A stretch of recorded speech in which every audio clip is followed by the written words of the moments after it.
This is Death or Prison, brought to you by leanonmeusa.org. We bring you stories of hope and encouragement. Happy feelings, happy feelings, happy feelings. Welcome to the Death or Prison podcast, brought to you by leanonmeusa.org. I'm Oswald Newbold. And I'm Kevin Sabath. And here in the studio with us today is Mr. Walter Dunn. He's a criminal justice advocate, motivational speaker, life coach, and author. How you doing today, Mr. Dunn? I'm blessed to be here. You know, I appreciate giving this opportunity, this platform to be able to speak to the people. You know, it's very important to get my message out, and I couldn't be more grateful than having this opportunity to have this platform. Well, thank you for being in here with us today. Really appreciate you coming, man.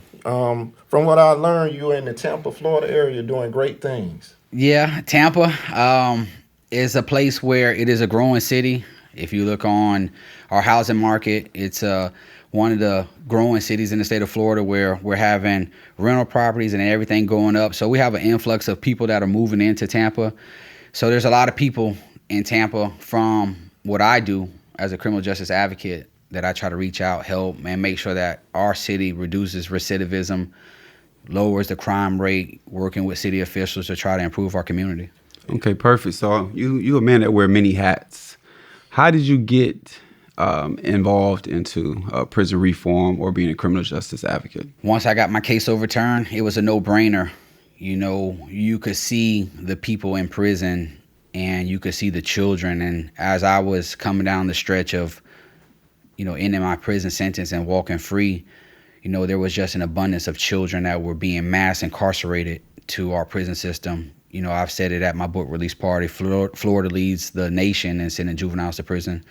So I felt compelled, once I was doing law work, to want to get out in our community and try to stop that flow. You know, a lot of people see things happening and turn their blind eye. I never wanted to be a part of that, you know, because of what resonated inside of me. It's now my body of work. It's what I want to do for a living. I heard many things right then. I heard case overturned. I heard release. I heard being juvenile. Can we go along with you on the journey to lead up to all of that and the things you're doing? Give us a story, because I'm just hearing some things I'd like to know more. Uncut, blood raw. Uncut, blood raw. Okay. Let's build. In 2009, I had it all. I was a homeowner. I was a director at a university, working in the admissions department. I had a picture-perfect life, never been arrested, never been called on by the police. You know, I was a member of our community. I taught Little League baseball in our community to underprivileged children. You know, I helped out with a nonprofit organization helping young men transition into successful people in the workforce. So this life was going on, and it's everything that I had dreamed of. You know, when I came home from playing baseball in college, this is the life that I wanted, you know, and to be able to live in that life was a great feeling. The only thing that was failing me at the time was the relationship that I was in. You know, I was in a deteriorating relationship with a woman, and I wanted out of it. And, you know, I filed for divorce, separated myself from that individual, and it's just when the hurricane started brewing, you know, this person became angered and did everything possible to, you know, catch my attention and just wouldn't sever ties. Eventually, this individual had a suicide attempt in the presence of my children.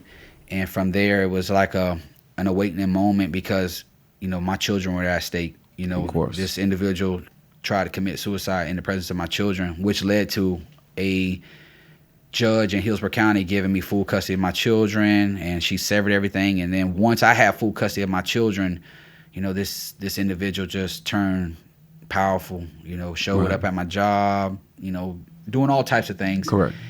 And then eventually on November 2nd, 2009, my life changed forever. You know, that was a day that, you know, I woke up like a normal person, went to work, did the normal things, had Little League baseball practice, and that night I was led to a home to drop off money and ended up getting into a fight. From that moment on, I was charged with 4 felonies that night, and that was the last time I was free. Is this a situation that you probably think that you could have avoided, or it was more so anger being involved, or?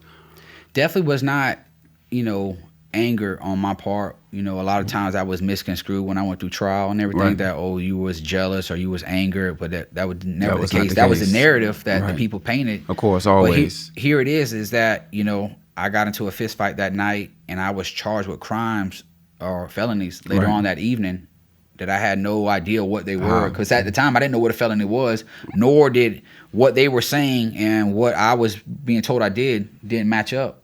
Okay. And once I was arrested, it, you know, just a changed feeling, you know, to know that, you know, here I am, a productive citizen in society, and I had been arrested for the first time and my life had changed. And in that process of being arrested, I didn't have nobody in my family had ever been arrested. Okay. So there's nobody I could pick up the phone and say, hey, how do we move through the system, or how do Right. I get free, or how do I get home, or Right. there was never any blueprint on what do you do as a first time offender to go through the justice system and make it back home. Correct. So I have a question here. So, because we hear some things don't happen, your life done being destroyed at that moment. At least that's how you felt, right? And I heard that you went to college and these things.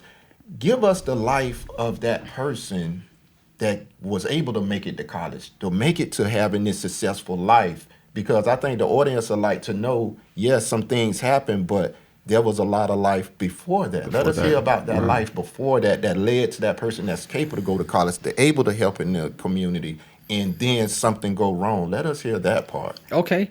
Well, you know, you take me back a long time with, you know, going back to college. I mean, that was a long time ago. Let's start from Kentucky. Yeah, let's Okay. go start from Kentucky. Okay. Because you're from Kentucky, correct? My father was military, so Okay. I was born in Kentucky. I Okay. wasn't raised in Kentucky. You know, my Right. family Understand. ended up coming back home to Hillsborough County, and then I was raised with my entire family's in Hillsborough County. So Okay. it's just because my father was in the Air Force that, you know, we was stationed there for a little bit. You know, my mom had me, and then, you know, we came back home. Right. But as a child, you know, I grew up in Hillsborough County. You know, I played ball all through Hillsborough County. You know, I went to college from Hillsborough County. I got a scholarship to go play baseball. From that point on, I went to play baseball in California. Had a great time, great experience. Mm-hmm. Came home because my son had gotten sick. My son was diagnosed with bacterial meningitis, which is a disease that contracts in the bloodstream of a child. Right. You know, and he had a high 80% chance of dying. So this is what stopped me from playing college baseball my second year and came home. You know, I forego the rest of my education, and, you know, at that time I thought I was going to lose my son. So, you know, made a sacrifice. It was a sacrifice. Right. My grandmother, Did you what you know, were supposed to, right. my grandmother gave me the decision sitting on her couch, says, you know, you could continue playing baseball and go get drafted and live out your dream, or you could come home and be a father to your son, because if he passes away, it's going to be a regret that you are going to live with it for the rest of your life. And at that time, you know, I'm a young kid. You know, I want to play ball. I want to, you know, live. I understand that I have responsibility, but, you know, you're so close when a child works so hard for a dream and it's within reach. It's just normal that you wanna finish out what you started. Mm-hmm. And, you know, when she gave me that perspective of, you can choose, you know, be a professional, reach your goals, or you could lose a child.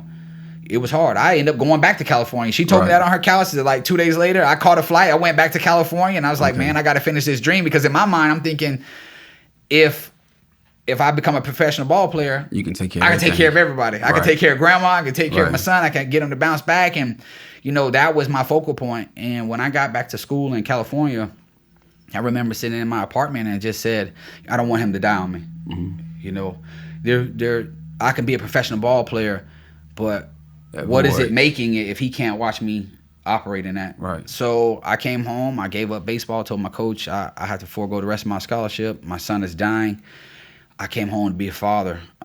My son stayed in the hospital at St. Joseph Hospital here in Hillsborough County probably for 6 months trying to battle this disease. And they kept giving him treatment and things weren't working. His immune system wouldn't take it. And then finally they tried one last thing to get his immune systems to fight, the antibiotics to fight the disease. And he started progressing. Amen. So I kind of like, at that moment, I told the Lord, I said, you know, if you don't take him from me, I'll work extremely hard to still be productive. Okay. And, you know, he didn't take him from me. My son ended up beating the disease. He was 1 in a million. And 6 months later, I was able to bring him home and, you know, have him home and start working with treatments and getting him better. But once he got past the sickness, it was a no-brainer he was going to be a ball player. Right. If I can't be the ball player, okay, I got you. Right. He's going to be the ball player. Okay. And I was just so fortunate that after he passed his sickness that he gravitated to playing baseball. It's not something I had to really force on him, just something that it was like in his blood that he wanted to do. So, just to be able to see maybe my dream passed on to him was special to me. Right. Okay. So hearing you speak now, you value family. Yes. You value being a parent. So I'm going to ask you, how was your relationship with your parents growing up? Or were you really close to your parents and it inspired you to be that type of parent with your child? That's definitely a great question. My mom and my father ended up getting separated when I was a young child. Things just didn't work out in their relationship. Right. They were both young. They had me young. My mom was ended up being a single parent with 2 children at 19 years old. Right. So by the time she was still a teenager, she had 2 children, 2 small children. I have an older sister. And here she is, the relationship didn't work because that happens sometimes. Yeah. And my mom ended up raising 2 children of her own. So naturally, I became close to my mother. It was, a lot of people, if you meet my mom and you meet a lot of people that know me, they'll say those 2 are just alike. And And what is just alike like? Just alike, very ambitious, family people, loyal, supportive, encouraging. Will go out of your way to help somebody, to get the shirt off your back.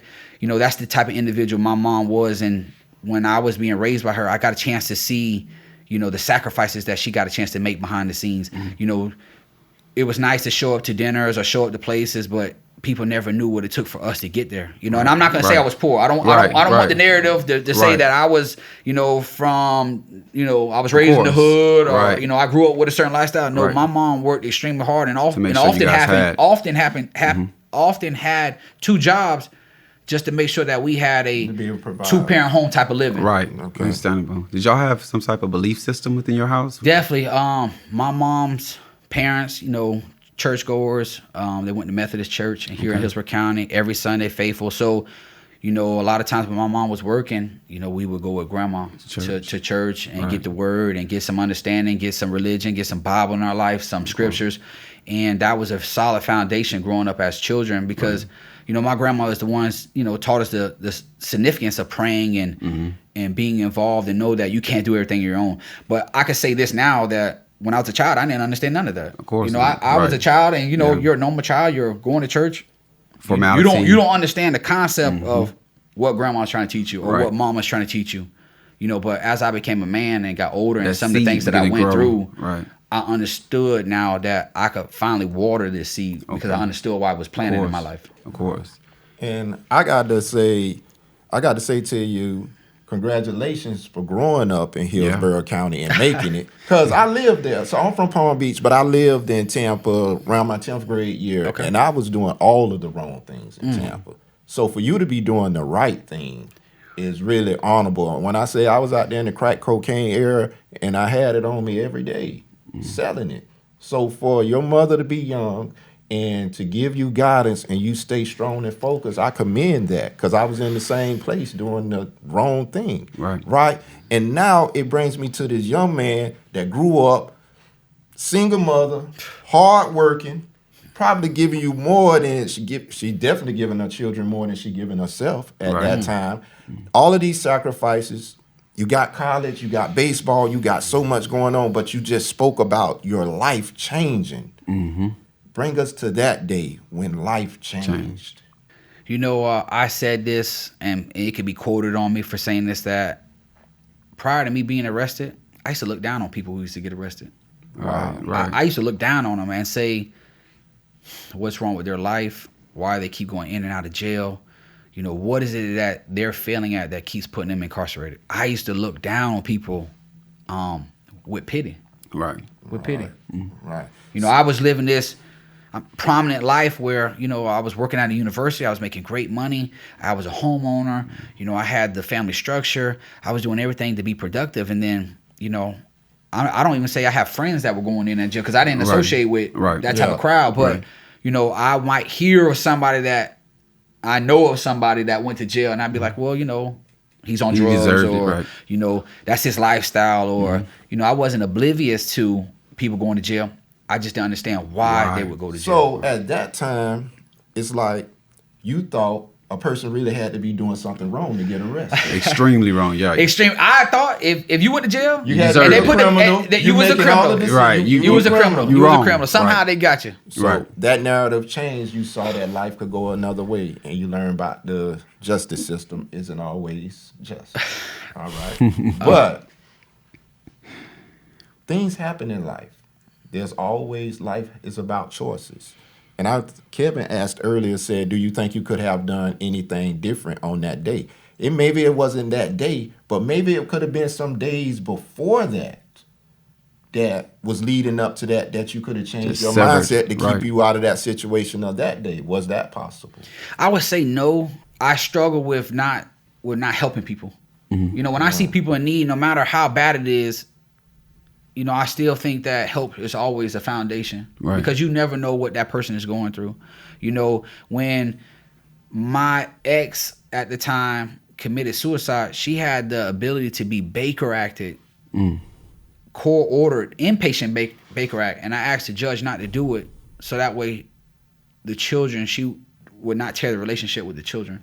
So the judge at that time, outpatient Baker actor, but then inpatient Baker actor, because I knew the significance of putting her in a facility would tear the relationship with the children. So for the clarity of the audience, I have to ask something, because I heard that a person attempted suicide. Now I hear that the person committed suicide. No, she didn't kill herself, but had the attempt to. It was a The mindset, right? Yeah, right. I mean, could have Aggressively. had a little bit more time. She could have passed away. Okay. You know, okay. So all right. Thank you. So, and this is occurring before I get arrested. you get arrested. All of these situations going on. How was that weighing on your mind and your heart? You know, as a young man, when you have it all, you're never looking back to say, how can you safeguard it? Right. You know, you're just living like, if you work every day and you pay bills every day and the normal person goes through a daily life and says, you know, I got everything going correct. But never do we think about security and how to protect what you have is going on. Now, I'll give you an example. You buy a nice house, you put a security in your house. Of course you do. Right. Because you don't want nobody to break in your home. But when you live in a lifestyle, you're not thinking about what security do I need to put around the lifestyle to protect it. Right. And as a young man, I couldn't understand, you know, when my relationship and things were falling apart, I didn't understand how to put security around it to safeguard what I had. And when they crumbled there, the biggest thing I could do was protect my children.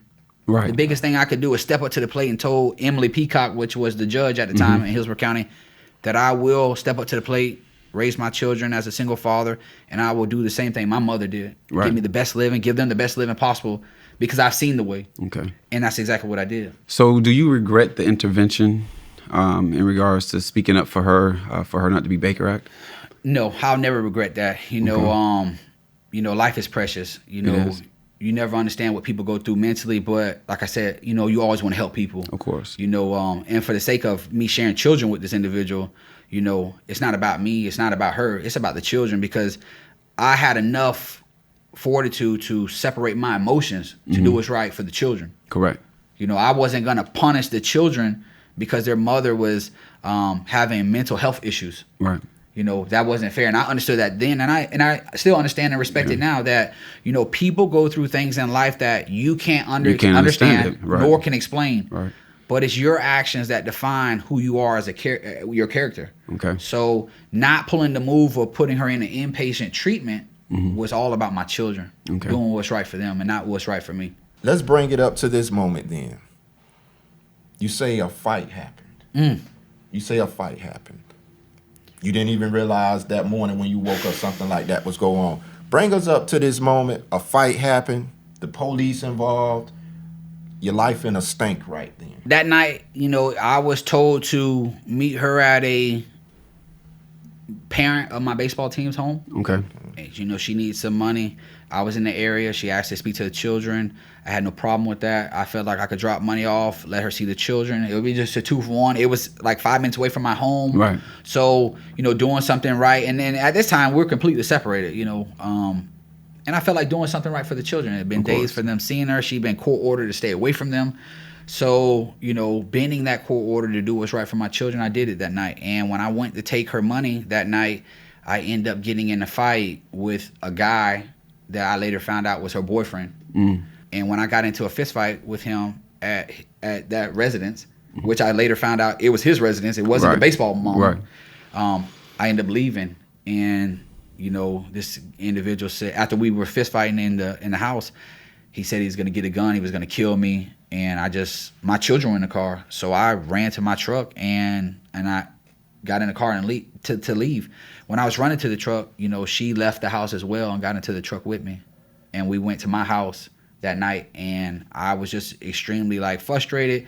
I've never been into a fight, probably once before in my life. I couldn't understand why this was taking place, but I just wanted to get out of there. A man said he was going to kill you, going to get a gun. The fighting's over with. It's now my children in the car. I can't let something catastrophic happen to them. I need to get out of there. And we left that residence and just went to my house. And from there, I took my children out of the car. I got them in the home safe. She ended up getting out of the vehicle later on, walked into my garage, and I closed the garage door. I went into the house. I sat in the home. I was just trying to make sense of what happened because it happened so fast. It was only probably 10 minutes of my life right there in that span. And I was trying to put the pieces on, how did I get in a fight with this guy when I was going to drop off money? And then it was just like a surreal moment. So I'm going to ask you something that probably, our listeners probably want to ask you too. You get to the house, get in a fight because of her. Okay, she lied, manipulated you, to get into the position that you were in. Why did you even entertain her getting out the car or getting into your vehicle and coming into your house and being there at that time? Something never resonated to say, look, just get away from me. No, because when this guy separated from the fight and ran off into the house and said he's get a gun, my mind was strictly on, man, get out of there. Right. Yeah. You got your children in the front seat. Of course. You need to protect them. So my mind just went strictly on getting them home. Home is where I could protect them at. Home is where I feel comfortable at. And I don't own firearms. I've never bought a gun. I don't do the gun. I speak out against gun violence.